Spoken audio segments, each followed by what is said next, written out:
வணக்கம். தடத்தின் இரவு நேர செய்திகளோடு இணைந்திருக்கிறீர்கள். விரிவான செய்திகளுக்கு செல்லும் முன் முதலில் தலைப்புச் செய்திகள். கொட்டி தீர்க்க போகும் கனமழை, விடுக்கப்பட்டுள்ள கடும் எச்சரிக்கை. மருந்துகளின் விலை குறைப்பு, அறிமுகமாகும் புதிய பொறிமுறை. குறைந்த வருமானம் பெறும் குடும்பங்களுக்கு வெளியான மகிழ்ச்சி தகவல். சமுர்த்தி மற்றும் அஸ்வஸ்ம நிவாரணங்களை பெறும் குடும்பங்களைச் சேர்ந்த தகுதி வாய்ந்த இளைஞர்களுக்கு ஜப்பானில் வேலை வாய்ப்புகளை வழங்குவதற்கான திட்டம் ஒன்று ஆரம்பிக்கப்பட்டுள்ளது. வெளிநாட்டு அலுவல்கள், வெளிநாட்டு வேலை வாய்ப்பு மற்றும் சுற்றுலாத்துறை அமைச்சு, கிராமிய அபிவிருத்தி, சமூக பாதுகாப்பு மற்றும் சமூக வலுவூட்டல் அலுவல்கள் அமைச்சு ஆகியவற்றின் ஏற்பாட்டில் குறித்த திட்டம் தொடர்பான நிகழ்வு ஒன்று இன்று இடம்பெற்றுள்ளது. அதன்போது கலந்து கொண்டு கருத்து தெரிவித்த வெளிவிகார அமைச்சர் விஜித ஹோரத், நாட்டில் காணப்படும் தவறான கொள்கைகளினால் இன்றும் பல நிவாரணங்களை பெறும் நிலைக்கு தள்ளப்பட்டுக் கொண்டிருக்கின்றனர். அத்தோடு ஒரு நாடு வலுவான பொருளாதாரத்தை கொண்டிருந்தால் நிவாரணங்களை வழங்க வேண்டிய நிலைமை ஏற்பட்டிருக்காது. மக்கள் தாங்கள் பிறந்த தாய்நாட்டில் தனித்து நிற்க விரும்புவார்கள் எனவும் அவர் சுட்டிக்காட்டியுள்ளார்.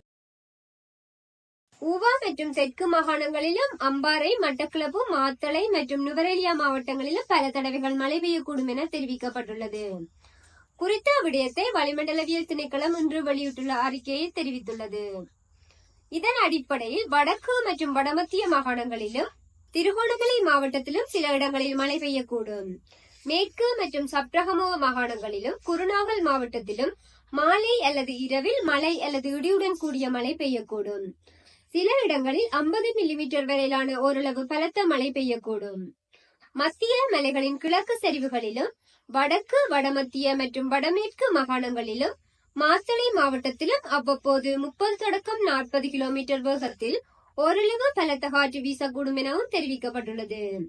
மேற்கு சப்ரகமுவ, மத்திய மற்றும் தெற்கு மாகாணங்களிலும், பதுளை மாவட்டத்திலும் காலை வேளைகளில் சில இடங்களில் மூடுபனியுடன் கூடிய வானிலை எதிர்பார்க்கப்படலாம் எனவும் தெரிவிக்கப்பட்டுள்ளது. மேலும் இடியுடன் கூடிய மழை பெய்யும் போது தற்காலிகமாக உள்ளூர் மயமாக்கப்பட்ட பலத்த காற்று மற்றும் மின்னல் தாக்கத்தினால் ஏற்படும் சேதங்களை குறைக்க போதுமான முன்னெச்சரிக்கை நடவடிக்கைகளை எடுக்குமாறு தெரிவிக்கப்பட்டுள்ளமையும் குறிப்பிடத்தக்கது.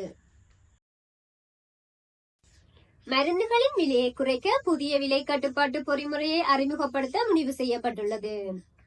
புதிய முறையின் கீழ் நாட்டிற்கு இறக்குமதி செய்யப்படும் மருந்தை விற்பனை செய்யக்கூடிய அதிகபட்ச விலை வரம்புகள் வர்த்தமானியில் வெளியிடப்படும் என்று சுகாதார மற்றும் வெகுஜன ஊடக பிரதி அமைச்சர் கன்சகா விஜயமுனி தெரிவித்துள்ளார். அதன்படி ₹1 இறக்குமதி செய்யப்படும் மருந்தை அதிகபட்சமாக ₹1.65 விற்பனை செய்ய முடியும் என தெரிவிக்கப்பட்டுள்ளது. மருந்து விலையை ஒழுங்குபடுத்தும் அதிகாரங்களை தேசிய மருந்துகள் ஒழுங்குமுறை ஆணையகத்திற்கு மாற்றுவதற்கு விதிமுறைகள் இயற்றப்படும் என்றும் அவர் சுட்டிக்காட்டியுள்ளார்.